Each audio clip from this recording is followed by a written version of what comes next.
So to begin, how long have you been interested in magic? 30 years. 30 years? Yeah. Wow. Yeah. Got in it at a young age? Yes, I got in at like the 3rd grade. What made you want to do so?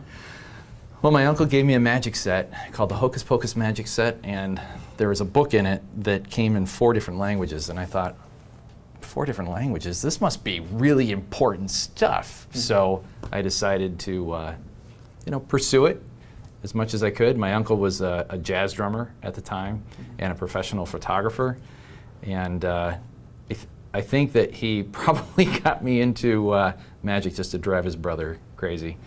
And he accomplished it because you want to see a trick? Do you want to see a trick, Mom? Coming right up, it was filmed in March. Mm-hmm. It's called Penn and Teller Fool Us. Penn and Teller what? Fool Us. Fool Us, okay. Yes. Uh-huh. All right. And it's airing pretty soon? September 25th. So how did you end up on the show?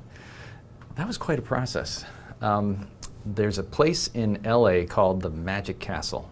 Mm-hmm. And I was invited to perform there.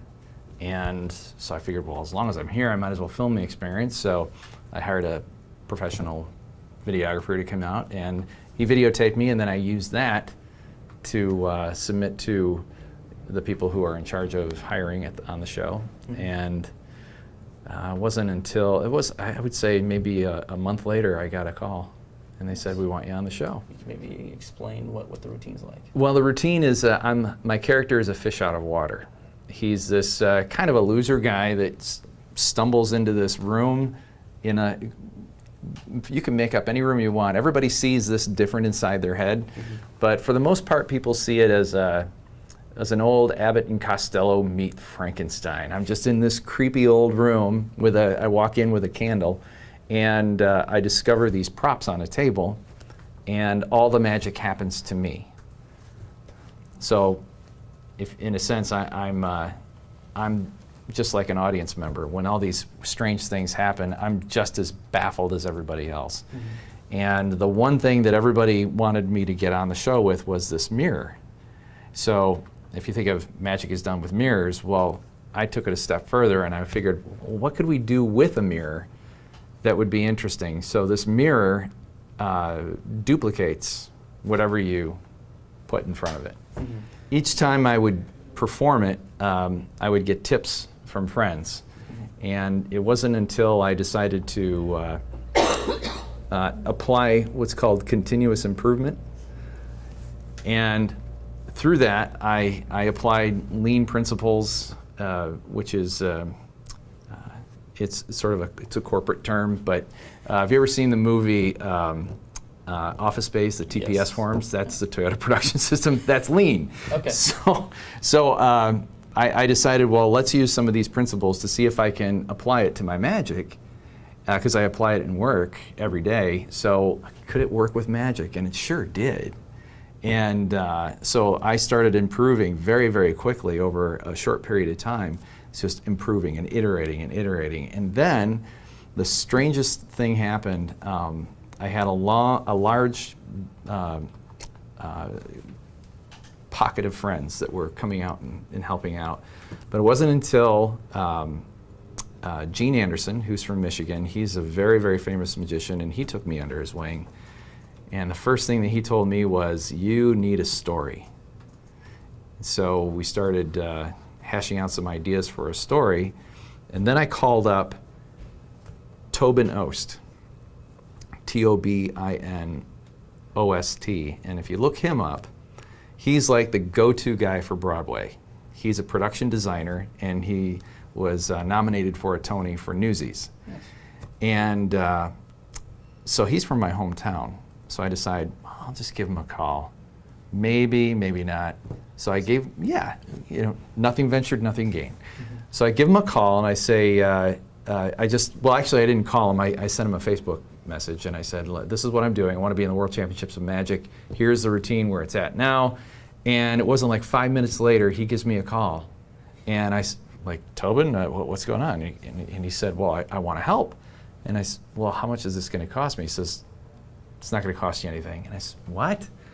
And he said, when I was in the 6th grade, you brought me up on stage to do the cut and restored rope.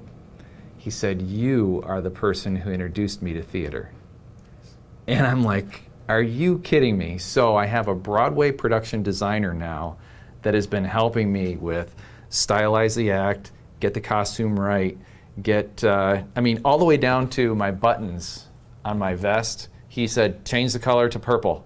It'll tie it all together. Little things like that. The details were so small. And then he would just ask me questions. He would say, can you do this? Can you do that?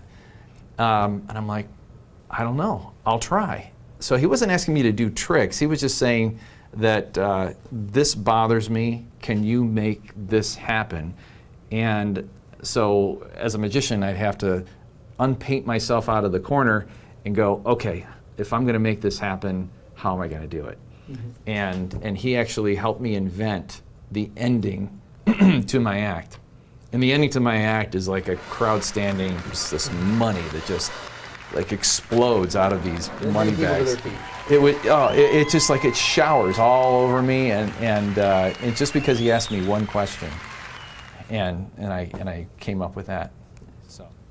So then going back to March, you were on the show, right? Have you ever performed on like a recorded? Oh yeah, before, yeah. The Statler Brothers, going way back to the Nashville Network. The 90s, yeah. You can look it up online. I'm on their show. But the Statler Brothers, yeah, they were great. They brought us on for a couple of times, and it was a lot of fun. Not as nerve-wracking as this, because you're supposed to fool Penn and Teller. Are you familiar with Penn and Teller? Okay, so they're sitting like 30 feet away from you, and these two guys are like this, and you're like trying to, they call it bust you, and to figure out how you do the trick. And then they talk to you in code while the audience is hearing how the whole trick is done, but they do it in code so only magicians know. And that's kind of one of the charms of the show, that they can reveal it in front of everybody, but nobody knows what the heck they're talking about. Yeah. All right, and that was just one of the things I was going to ask you too, is kind of how the show works. Sure. So you said basically people have to go up there to try and stump Penn and Teller on one of their tricks. Right. And what happens if they can't figure out how you did it? Then you go home. That's oh, okay. Yeah, they say, I didn't know if you return or keep nope. doing things. No, it's just it's a one-time shot. Nice. Yeah, and if you win, they give you this trophy that's this gaudy Las Vegas trophy made of acrylic, but it has a big F-U. Fool us. Nice. So you get to see, so you get that trophy, and then they give you a 5-star return visit to Las Vegas, and then Penn and Teller open up for you. Nice. And then they give you the trophy in front of their 1,000-seat theater in front of everybody, and you get to perform your act in Las Vegas at the Rio. All right. Now, can I mention whether or not you fooled them or not, or do we have to wait till the airing? You have to wait to the airing. All right. Yeah, I'll put that in there that you have to watch to see. You have to, yeah, because you're not going to get it out of me. I cannot tell you. The interesting thing with me is that I was like the most prepared person there, because with continuous improvement, right, this really helped me out, because I decided 30 days out what I was going to do is I was going to videotape my act 100 times in 30 days. And in those 100 times, I was supposed to improve one thing each time. So that one thing would be a percentage point. So at the end of 30 days, my act would be 100% better than what it was 30 days ago. And you're able to pick magic back up then too? Well, I picked up magic 4 years ago. I've always been in magic. I've never let it go. But I wanted to test my mettle to go and compete in the World Championships of Magic, and that was a 4-year journey of just working. And it wasn't until I got here that I really got serious about it. And I did so well last summer at actually in July. I made magic history. I was in it's called the IBM SAM Combined Convention. That's International Brotherhood of Magicians and Society of American Magicians. And I swept the whole thing. Nice. And the only way to get into the World Championships of Magic is to compete in that. And the World Championships is called FISM, and that's FISM, and it'll be held in Korea. in Busan, Korea, actually. Is that north or south? South. Let's check Definitely it. south. Never know. Tune in and find out.